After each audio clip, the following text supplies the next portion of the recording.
Hi everyone. As you can see, climate change is a large issue and auto emissions is a huge part of the problem. I am standing here in Antarctica right now to demonstrate the severity of the problem. What are some practical ways we can reduce auto emissions? How about you constantly walk to all of your destinations instead of driving? Walking does not use any auto emissions.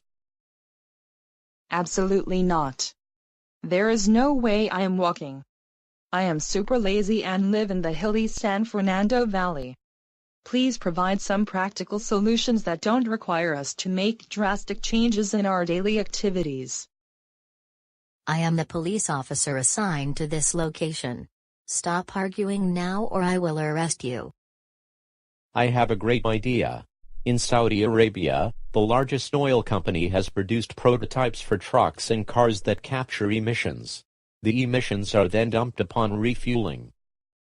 If we could put this technology into every car in the United States, we could reduce the emissions drastically, as we are targeting every car. We also do not have to improve gas mileage as a result of the excellent carbon capture technology. I have a few issues with this idea. First, older cars will stay on the street for years, so the technology will not apply to every car. Additionally, it may require training from Saudi Arabia scientists who created this masterpiece.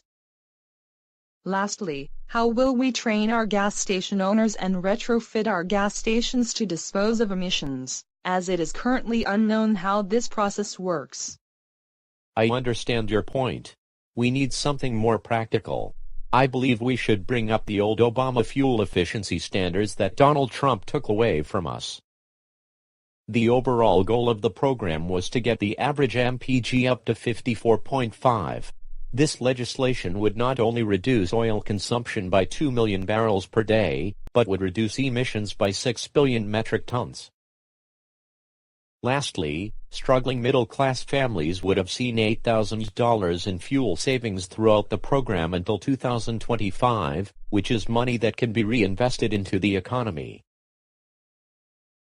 I see many problems with bringing this plan back. First, states such as California may try to keep their own fuel standards, which could result in multiple lawsuits. Also, if there is more than one standard, the majority of the country will likely follow the federal standard, and we will still see many high-emissions vehicles on the road. Hey. Give me the Green New Deal. I want it now. Now. Answer me. Answer me. I'm really upset. Don't even get me started with the Green New Deal. I loathe excessive government action. Everyone, I have a piece of legislation that will change everything. Matt Gaetz of Florida proposed House Resolution 288, otherwise known as the Green Real Deal. Why should I care about this piece of legislation? Is this just another Republican attempt at making fun of climate change instead of actually doing anything about it? You are quite wrong.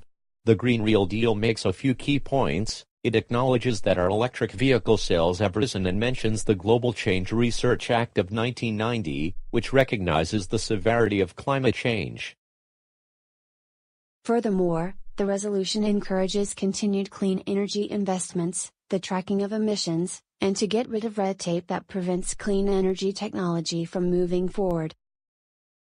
Give me proof of a real company taking action without over-regulation. Now. Glad you asked. The Green Real Deal has encouraged Ford to innovate, as there is no more red tape. I will mention a couple of the several key areas where Ford is making a difference. Currently, Ford is implementing a bike share program in Northern California. For only $15 a month, one can get unlimited bike rides. Biking does not use emissions, so more bikers equals less emissions. Furthermore, Ford has introduced start-stop systems. Start-stop systems turn off the engine when idling, so emissions are not being emitted during the entire drive. Furthermore, 40% of Ford's fleet consists of electric vehicles, which gives consumers plenty of choices to take emissions off of the street. Also, Ford is replacing the standard 6-speed transmission with 10-speed transmission in many cars. A lab test by the NHTSA shows that in a 10-speed transmission, the 2017 F-150 EcoBoost sustains a MPG of 40 at 20 miles per hour. However, a 2012 F-150 EcoBoost only sustains a MPG of 35 at 20 miles per hour, and it does not get much higher than that for faster speeds. The Green Real Deal is working, as it is recognizing the need to act on climate change, and companies like Ford are taking their own steps to reduce auto emissions.